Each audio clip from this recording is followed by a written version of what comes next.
September 1st, Job chapter 40th, verse 1st until chapter 42nd, verse 27th.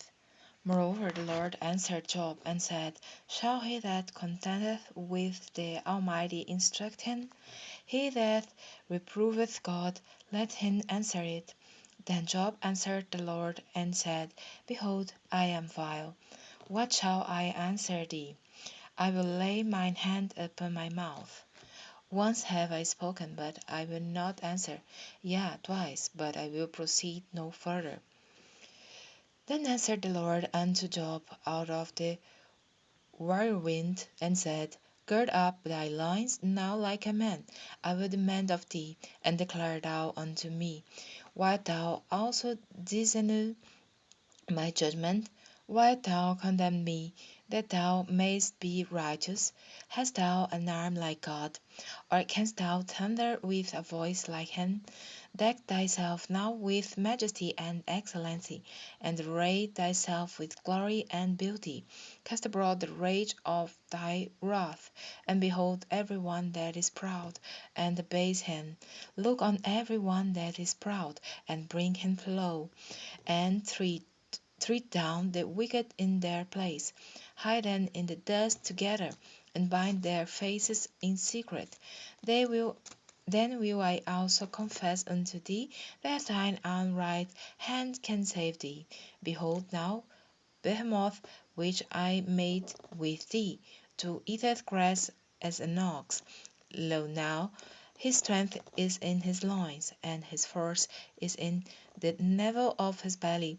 He moveth his tail like a setter, the sinews of his stones are wrapped together. His bones are as strong pieces of brass, his bones are like bars of iron. He is the chief of the ways of God. He that made him can make his sword to approach unto him. Surely the mountains bring him forth food, where all the beasts of the field play. He lieth under the shady trees, in the covert of the reed and fence. The shady tree covers him with their shadow. The willows of the brook compass him about. Behold, he drinketh up a river, and hasteth not. He trusteth that he can draw up Jordan into his mouth.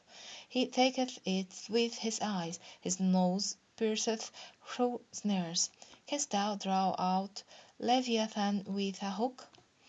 Or his tongue with a cord which thou lettest down?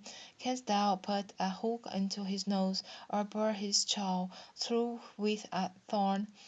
Will he make many supplications unto thee?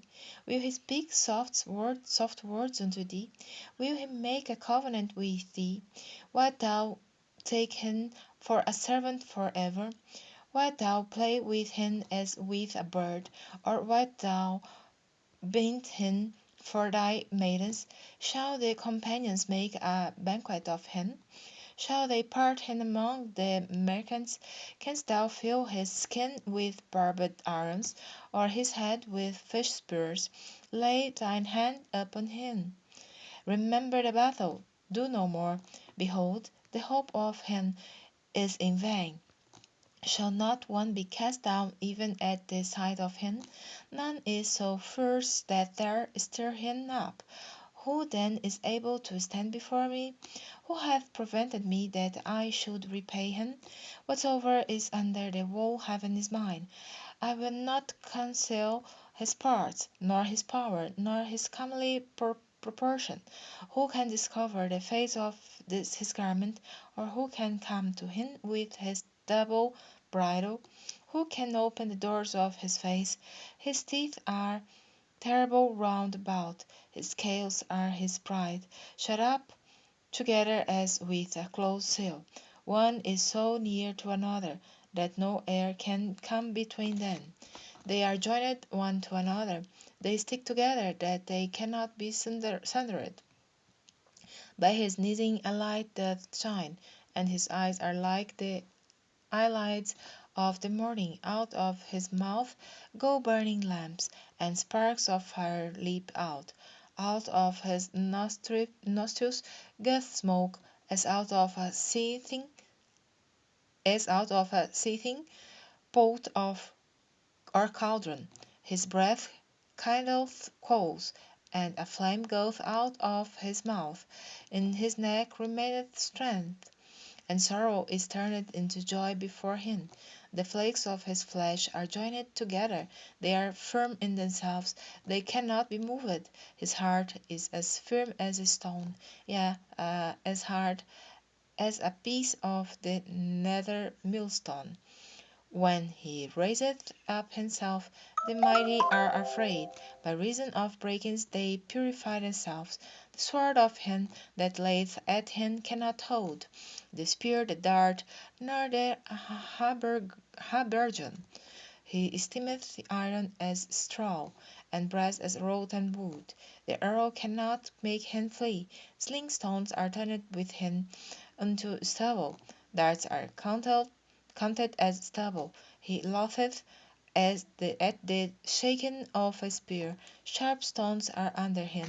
He spreadeth sharp pointed things upon the mire. He maketh the deep to boil like a pot. He maketh the sea like a pot of ointment. He maketh a path to shine after him. One would think the deep to be hoary. Upon earth there is not his like, who is made without fear. He beholdeth all high things. He is a king over all the children of pride. Then Job answered the Lord and said, I know that thou canst do everything, and that no thought can be withholden from thee. Who is he that hideth counsel without knowledge? Therefore have I uttered that I understood not, things too wonderful for me, which I knew not. Hear, I beseech thee, and I will speak. I will demand of thee, and declare thou unto me. I have heard of thee by the hearing of the ear, but now mine eye seeth thee. Wherefore I abhor myself, and repent in dust and ashes. And it was so that after the Lord had spoken these words unto Job, the Lord said to Eliphaz and the Temanite, My wrath is kindled against thee, and against thy two friends, for you have not spoken of me the things that is right, as my servant Job hath. Therefore take unto you now 7 bullocks and 7 rams, and go to my servant Job, and offer up for yourselves a burnt offering, and my servant Job shall pray for you. For him will I accept, lest I deal with you after your folly, in that you have not spoken of me the thing which is right, like my servant Job.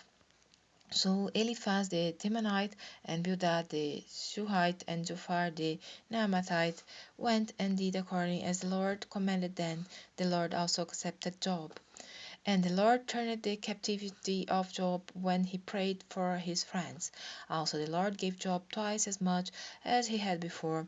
Then came there unto him all his brethren, and all his sisters, and all they that had been of his acquaintance before, and did eat bread with him in his house, and they bemoaned him, and comforted him over all the evil that the Lord had brought upon him. Every man also gave him a piece of money, and every one an earring of gold.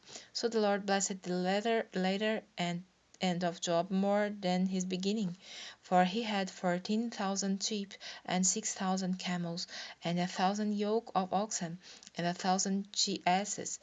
He had also 7 sons and 3 daughters, and he called the name of the first Jemimah, and the name of the second Keziah, and the name of the third Keren-Happuch. And in all the land were no women found so far as the daughters of Job, and their father gave them inheritance among their brethren. After this lived Job 140 years, and saw his sons, and his sons' sons, even for generations. So Job died, being being being old and full of days.